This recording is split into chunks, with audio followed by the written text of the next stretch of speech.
Hello class, my name is Kimberly Jarboy, and in my presentation I will be covering cervical cancer. The history of the disease. Dr. George P. developed the Pap test. Cervical cancer was one of the leading causes of death in women in the U.S. In the early 1900s, with more than 40,000 deaths a year, in the early 1970s and 80s, Harold Z. H. research established a strong link between HPV and cervical cancer. The 21st century saw the development and introduction of the HPV vaccine. The HPV infection, most HPV infections resolve on its own. Some can be persistent and lead to cervical cells being changed that may develop into cancer if not detected and treated early. If the body's immune system cannot clear the HPV infection, it can persist for years, potentially leading to cancer, cervical cancer. Symptoms include abnormal vaginal bleeding, which can include bleeding between periods, bleeding after menopause, and bleeding after sex.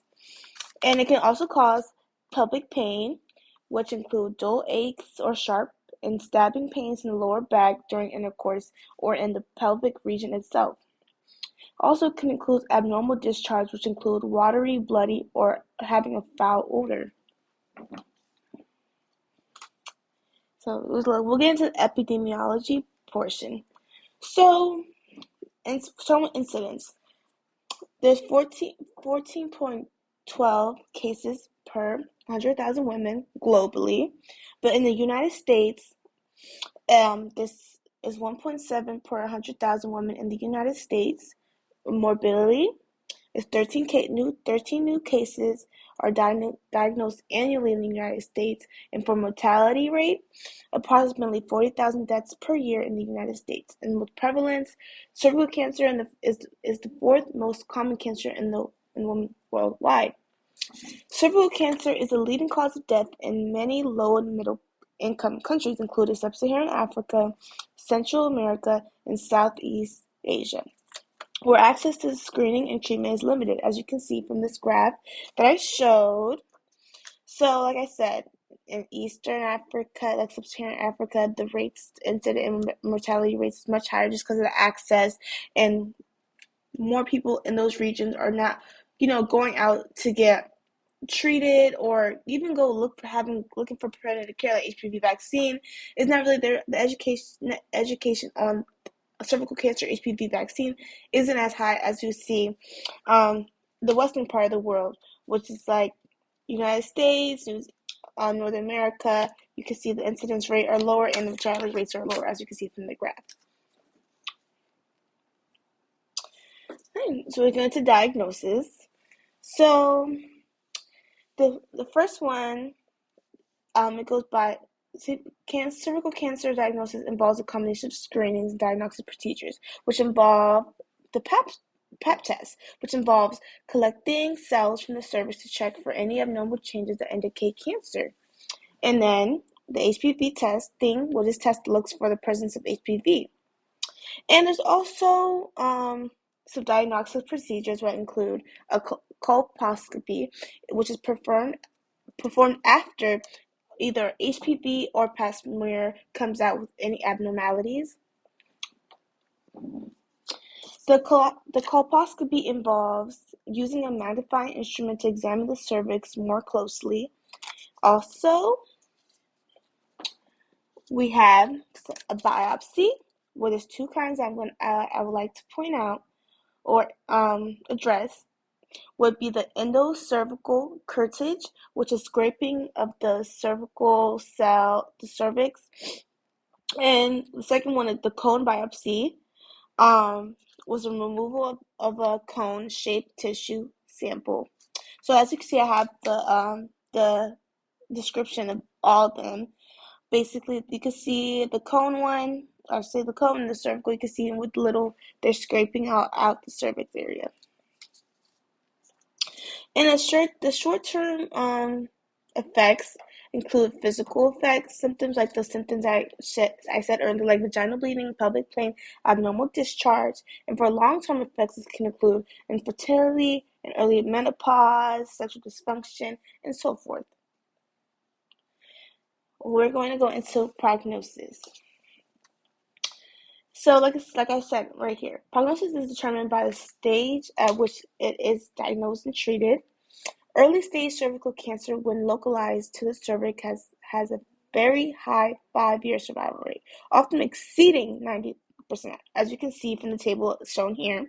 For the 93%, just from abnormal cells, 93%, just from the cervix only, it'll be 80 to 93%. And that's for stage 1. Stage 2, it keeps going lower and lower. So the survival rate decreases on the stage and how much tissue has spread, as you can see from the graph. So when it gets to stage 4, you see it's 60%, lower than 60%. And that means it has spread to the bladder, to the rectum, and other organs or lymph nodes. But when you detect it early, it's really easy to catch and treat it.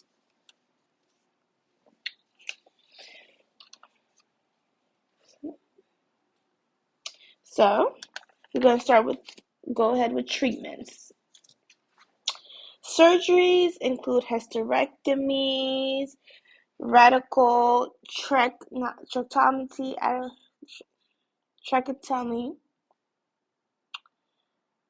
and lymphadenectomy. So we're going to start with hysterectomy, which is removal of the uterus or the cervix, often used for early stages of cancer. But a radical tracheotomy is the removal of the cervix surrounding tissue, potentially allowing for future pregnancies. Because like I said earlier, for long-term cervical cancer, it can lead to infertility. And for the lymphadenectomy, is the removal of the lymph nodes in the pelvis to check for cancer spreading. Okay, and then these also radiation therapy. Radiation therapy uses high energy rays to kill cancer cells, and then for chemotherapy, it uses drugs to kill or shrink cancer cells, and then for immunotherapy, it helps the body's immune system fight cells or cancer cells. Next, we'll go into prevention. The HPV vaccine is recommended for preteen and young adults. The vaccine but it can also recommended for those older than 26. It protects against all 9 of the HPV types, including cervical, anal, and other HPV-related cancers. Safe sex practices include using condoms, limiting number of sexual partners, and make sure you're getting vaccinated, and also doing regular screenings for precancerous changes. If you have any cancer cells, they can make sure you go check for that.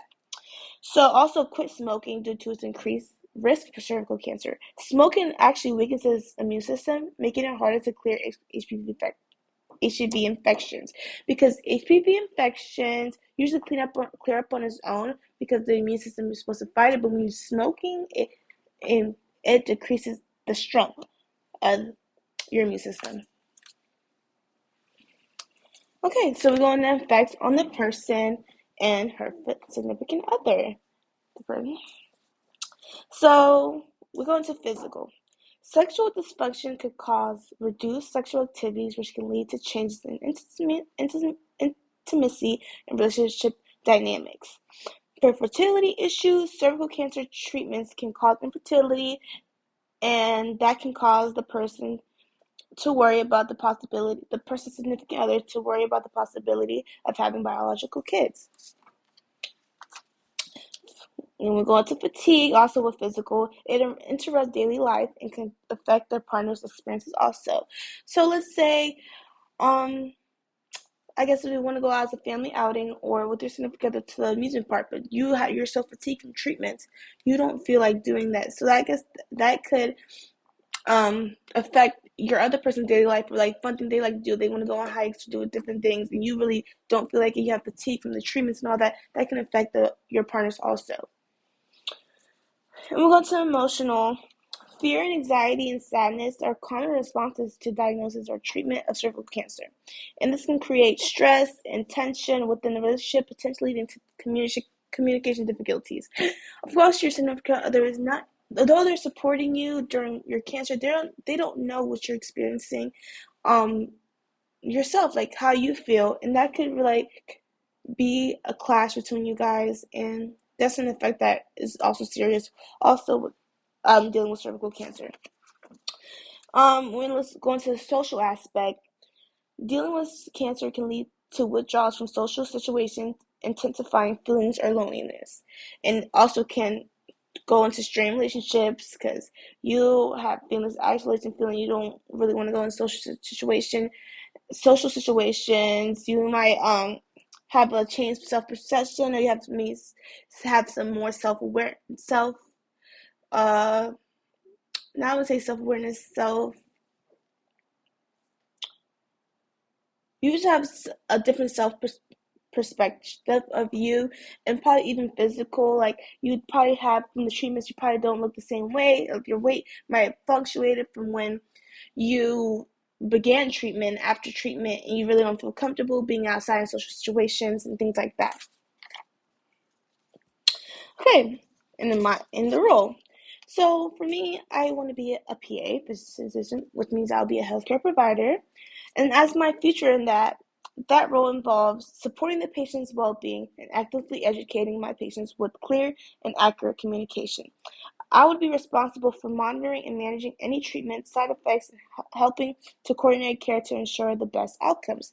And I'll say my also as a woman myself is to make sure I'm getting HPV vaccinated make sure I have HPV vaccination, because as I'm spreading this information, I need to also be participating in what I'm spreading as a healthcare provider that I want to be, and make sure I'm keeping up, getting checked for cancerous cells and everything, and things like that.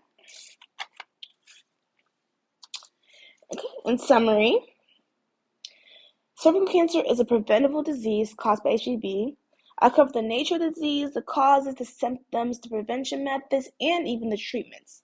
I discussed how cervical cancer can be detected early and the importance of regular screenings. This disease affects both patients and their loved ones, physical, emotionally, and socially. These are my references. Thank you guys so much for listening. To my presentation about cervical cancer. Make sure you get tested and make sure you get any of the preventions I need, especially if you're a woman.